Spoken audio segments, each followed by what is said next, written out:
Hey guys, तो जैसे कि लास्ट पार्ट में हमने देखा था, श्रेक टीम एंसेस्टर कोर्ट में ट्रेनिंग स्टार्ट कर दिए थे। तांग सांग क्रिस्टल डीमन पैलेस के माउंटेन पे चढ़ रहा था और यहाँ पे इस टेस्ट में अपने मोस्टली काफी सारी ब्लड लाइन को इसे यूज करना पड़ जाता है। इसका आइडेंटिटी भी अब एक्सपोज हो चुका है। ये कैसे बचेगा आगे हम ये देखने वाले हैं। तांग सांग फील करता है इस फिगर का पावर 12th टियर पे भी हो सकता है और अगर इसका कल्टीवेशन 12th टियर पे है तो फिर ये क्रिस्टल डीमन एम्परर ही हो सकता है। अब ये कहता है तुम्हारे पास एक से ज्यादा ब्लड लाइन का पावर है और तुम कॉपी स्किल का भी यूज नहीं कर रहे हो। ये तुमने कैसे किया? इस बार तांग सांग सच में काफी बड़े मुसीबत में फंस चुका है। क्रिस्टल डीमन एम्परर की बातों को सुनने के बाद तांग सांग थोड़ा सोचता है और फिर ये कहता है ये एक तरह का स्टोरेज है। मैं दूसरे के पावर को स्टोर कर पाता हूँ और बाद में उसे यूज कर पाता हूँ, मगर ये स्टोरेज मेरे कल्टीवेशन पे डिपेंड करता है कि मैं कितना ज्यादा स्टोर कर सकता हूँ। ये सुनकर क्रिस्टल डीमन एम्परर कहते हैं अच्छा है, तुम्हारा स्पिरिचुअल पावर काफी ज्यादा है और मैं तुम्हारे ब्लड लाइन को भी फील नहीं कर पा रहा हूँ। इस टाइम पे तांग सांग ज्यादा नहीं बोलता और बस सुनता ही है। ज्यादा बोलने से ये मुसीबत में भी पड़ सकता है। क्रिस्टल डीमन एम्परर तांग सांग के एबिलिटी से खुश होते हैं और ये इसे 2 टोकन देने को कहते हैं और ये कहते हैं मेरा टोकन तुम्हें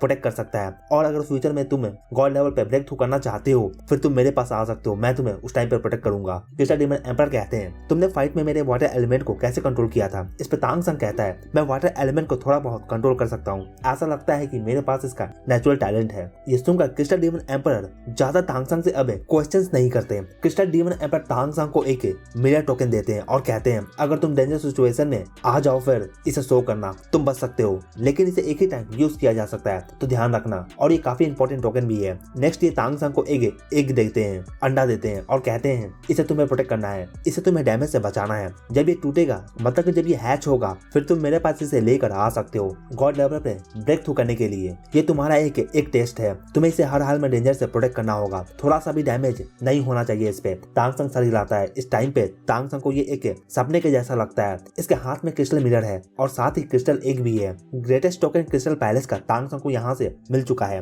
अब तांग सांग यहाँ से वापस जाता है और ये S5 से मिलता है और S5 कहता है मैं जीत गया। ये काफी खुश है। ये 2 टेस्ट को पार कर चुका है इस माउंटेन पे, जैसा कि तांग सांग ने इसे एडवाइस किया था। इसने खुद के वीकनेस को समझा और ये फाइट कर खुद के क्लोन को डिफीट कर दिया। तांग सांग इसे कहता है अगर तुम 3 टेस्ट को पार कर लेते हो फिर तुम डायरेक्टली इस माउंटेन पे इसके मिडिल पार्ट में टेलीपोर्ट हो जाओगे। ये सुनकर ये सरप्राइज होता है कि इसे 3 टेस्ट देना होगा तब जाकर ये मिडिल पार्ट में जा भी सकेगा और ये फाइट इसे लगातार जीतना होगा, मगर इसके बाद भी इसे ऊपर जाने के लिए और भी काफी सारे टेस्ट को देना है। तांग सांग इसे काफी हार्ड वर्क करने को कहता है। इधर क्रिस्टल डीमन एम्परर अपने पैलेस में आ जाते हैं और यहाँ पे ये एक फिगर से बात कर रहे हैं और इस फिगर का आवाज भी इनका जैसा ही लग रहा है। ये कहते हैं ये ह्यूमन काफी अच्छा है। इस पे ये फिगर कहता है तुमने इस ह्यूमन को क्यों सिलेक्ट किया है, क्या तुम श्योर हो इस बारे में? क्रिस्टल डीमन एम्परर कहते हैं ये काफी ब्लड लाइन के स्किल्स को यूज कर सकता है, पता नहीं कैसे मगर ये कर सकता है और साथ ही इसने अपने टीममेट को नहीं छोड़ा मुसीबत में और इसका कैरेक्टर मुझे काफी पसंद आया। एक पर्सन का सबसे इंपॉर्टेंट थिंग उसका कैरेक्टर होता है और मुझे इसका कैरेक्टर काफी पसंद आया है,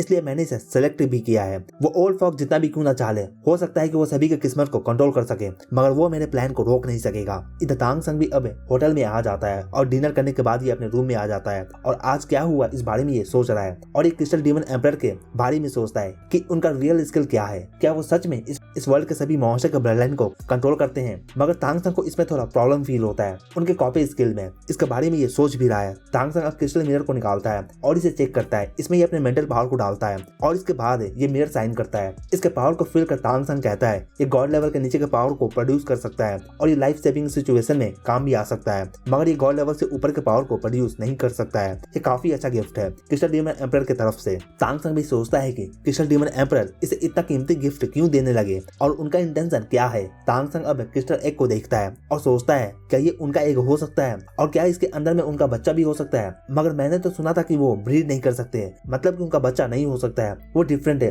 वो म्यूटेटेड है, तो इनका ब्लड लाइन भी पास करना पॉसिबल नहीं है। तांग सांग को अभी ये मिस्ट्री समझ में नहीं आता। तांग सांग सोचना बंद कर देता है और ये प्रैक्टिस करता है। नेक्स्ट मॉर्निंग दूसरे वापस से प्रैक्टिस के लिए जाते हैं। इस बार तांग सांग नहीं जाता जबकि इसके पास में 3 पैलेस का टोकन आ चुका है, फिर अभी से ये करने का जरूरत भी नहीं है। इसके पास दूसरा थिंग्स भी है करने को। 3 पैलेस को क्लाइम करने के बाद एक बात तो तांग सांग समझ चुका है, ये डीमन एम्परर ये ह्यूमन से हेट नहीं करते हैं, ये बस इतना ज्यादा पावरफुल हो चुके हैं कि इस लेवल पे आने के बाद ये सिर्फ स्किल और टैलेंट को ही वैल्यू देते हैं और इस कारण से जो भी इनके टेस्ट को पार करता है वो उसे अपना टोकन देते हैं। मगर इस वर्ल्ड में ह्यूमन ज्यादा टैलेंटेड और ज्यादा स्किलफुल नहीं होते, इस कारण से भी ये इस वर्ल्ड में स्लेव बने हुए हैं। वैसे भी ये कर भी कह सकता है इस बारे में, जब तक ये डीमन एम्परर के लेवल तक नहीं चला जाता है तब तक ये कुछ भी नहीं कर सकेगा। तांग सांग को अब मेयर का कॉल आता है इसके माइंड में। तांग सांग अपने सिचुएशन को एक्सप्लेन करता है और कहता है मैंने अब तक 3 पैलेस के टोकन टोकन को हासिल कर लिया है। ये सुनकर मेयर भी सरप्राइज होते हैं कि इतना कम समय में ये कैसे पॉसिबल हो सकता है, क्या ये टोकन हासिल करना इतना इजी है। तांग संग अब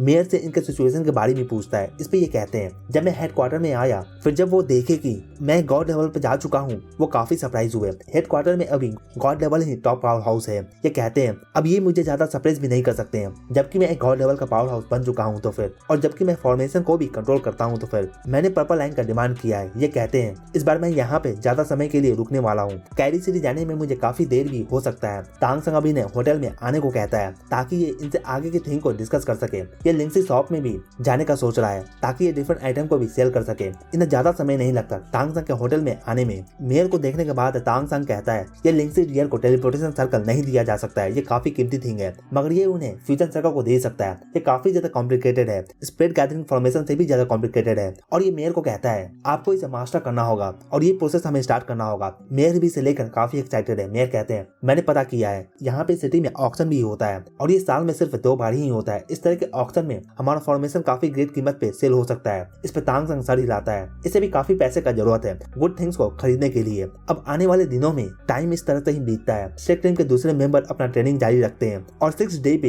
तांग संग डियर किंग के शॉप में जाता है। यहाँ पे आने के बाद तांग संग वही लिंक्सी डियर को देखता है जो कि इसे एंसेस्टर कोर्ट में लेकर भी आया था। तांग संग के साथ में मेयर भी आए हुए हैं और ये डियर मॉन्स्टर तांग संग के पीछे एक ओल्ड मैन को देखता है। इनसे ये ग्रेट फ्लेम एनर्जी को भी फील करता है और ये फील कर ये भी सरप्राइज है कि ये एक गॉड लेवल पावर हाउस है। एक ह्यूमन में इस लेवल का पावर हाउस है, ये काफी रेयर होता है। ये डियर मॉन्स्टर तांग संग को लेकर अब एक प्राइवेट रूम में चला जाता है इस स्टोर के, और यहाँ पे तांग संग अब इस ओल्ड मैन को इसे इंट्रोड्यूस कराता है और कहता है ये मास्टर लू है। डियर मॉन्स्टर भी इन्हें ग्रीट करता है। तांग संग डियर मॉन्स्टर से कहता है मैं काफी लकी था कि मैं मास्टर लू से यहाँ पे मिल भी सका। इस डियर मॉन्स्टर का नाम जिरान है। मास्टर लू कहते हैं मैं कुछ थिंग्स को सेल करना चाहता हूँ, मुझे सूरा ने सब कुछ एक्सप्लेन कर दिया है। मैं कितना ज्यादा आइटम को प्रोड्यूस कर सकता हूँ इसका कोई गारंटी नहीं है, और कब मैं इसे डिलीवर करूंगा इसका भी कोई गारंटी नहीं है। सूरा हम दोनों के बीच का मिडल मैन होगा, हम दोनों के बीच की बात को ये एक दूसरे के पास में पहुंचाएगा। आपको इससे ही डील करना होगा और ये मुझे बता देगा जो भी आप दोनों के बीच में बात होगा। ये कहते हैं मैं जहाँ तक एंसेस्टर कोर्ट में ही रहता हूँ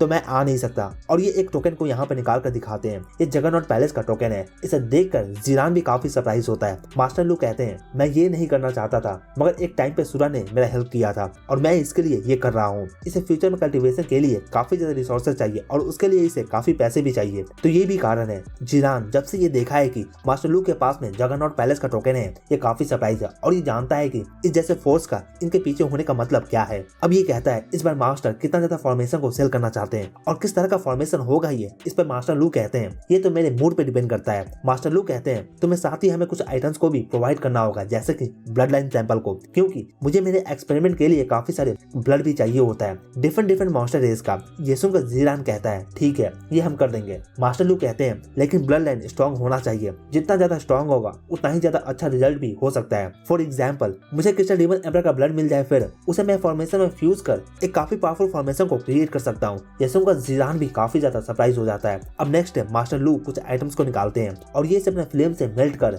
इसे एक प्लेट में चेंज करने लगते हैं और इसमें इन्हें 1 घंटा भी लग जाता है। और जब ये हो जाता है फिर इस प्लेट में कुछ पैटर्न्स बनना स्टार्ट होता है। जब ये रेडी हो जाता है तांग संग इसे लेकर जिरान के पास में आ जाता है और इसे ये देता है। जब जिरान इसमें अपने मेंटल पावर को डालता है फिर ये भी काफी सरप्राइज है। ये उन फॉर्मेशन में से एक है जो स्ट्रेक टीम ने अरीना में यूज किया था फाइट के दौरान, और ये इतने कम समय में ये फॉर्मेशन को बना दिए हैं। इसे ये भी और ज्यादा सरप्राइज है। मास्टर लू कहते हैं तुमने देखा कि इसे बनाने में मुझे कितना आइटम लगा और इन आइटम का भी कीमत काफी होता है। जिरान कहता है मैंने इस फॉर्मेशन को एक्शन में देखा है, तो ये फॉर्मेशन क्या कर सकता है मैं जानता हूँ, लेकिन मुझे इसका ट्रू वैल्यू पता नहीं है। इस पे मास्टर लू कहते हैं ठीक है नेक्स्ट हाफ मंथ में ऑक्शन आने वाला है, वहाँ पे इसे सेल कर दो। इस पे जिरान भी सर हिलाता है। मास्टर लू कहते हैं मैंने तुम्हें ये प्रोसेस इसलिए दिखाया क्योंकि तुम समझ सको कि इसे बनाने में क्या क्या लगता है, तो फिर तुम नेक्स्ट टाइम में अच्छे मटेरियल्स और ब्लड को प्रोवाइड कर सको। मैंने फॉर्मेशन को ऑलरेडी सूरा को दे दिया है, तुम आगे की बात इससे कर सकते हो। और ये बैठ जाते हैं। तांग संग इसे एक्सप्लेन करता है कि मास्टर ने प्लांट ब्लड लाइन को यूज किया है क्योंकि ये चीप है और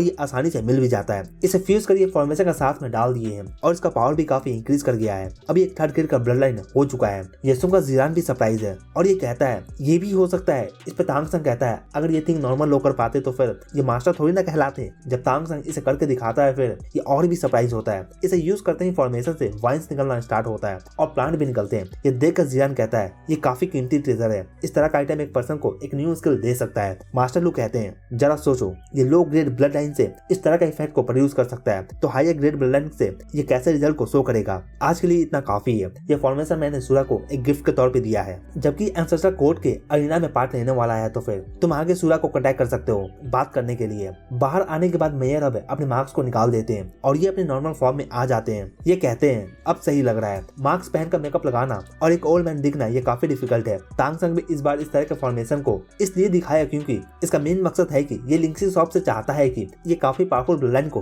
गैदर कर सके और गैदर करके तांग संग को ये दे भी सके। इससे तांग संग को काफी बेनिफिट भी मिल सकता है। इस वर्ल्ड में पूरा गेम ही ब्लड लाइन के ऊपर ही बेस्ड है। बाहर आने के बाद मेयर अब टेलीपोर्टेशन सर्कल का यूज कर यहाँ से चले जाते हैं। तांग संग वापस शॉप में जाता है और ये कहता है जीरान मास्टर ने कहा है कि फ्यूचर में मुझे कांटेक्ट करने के लिए अगर कुछ बात होगा तो फिर मैं उन्हें कांटेक्ट करूंगा। फिर मैं लकी था कि यहाँ पे आने के बाद में मास्टर लू से भी मिल सका। जीरान कहता है ब्रदर सूरा 2 दिन बाद अब तुम्हारी टीम को यहाँ पे आना होगा क्योंकि अरीना का मैच भी अब स्टार्ट होने वाला है। लेकिन चिंता मत करो, हमारे क्लैन ने अपना पूरा कोशिश किया है तुम्हारी टीम को सही सलामत रखने के लिए। ये तांग संग को आज डिनर के लिए रोक लेता है और डिनर के बाद ये इसे आगे के थिंग्स के बारे में डिस्कस करता है। जीरान तांग संग को ग्रैंड अरीना के बारे में काफी थिंग्स को बताता है और रूल्स को भी बताता है। ये सुनकर तांग संग भी सोचता है कि ये काफी डिफरेंट है कैरी सेरी का अरीना से। यहाँ पे पावरफुल मैचेस होते हैं। इस ग्रैंड अरीना में नोबल भी पार्ट लेते हैं अपने स्किल को बेस्ट करने के लिए। यहाँ पे किलिंग अलाउड नहीं है, जिससे ये अपने स्किल को पहले से इम्प्रूव भी कर पाते हैं। एंसेस्टर कोर्ट में एक अरीना है जिसे हेल गार्डन भी कहा जाता है और यहाँ पे जो इंटर करते हैं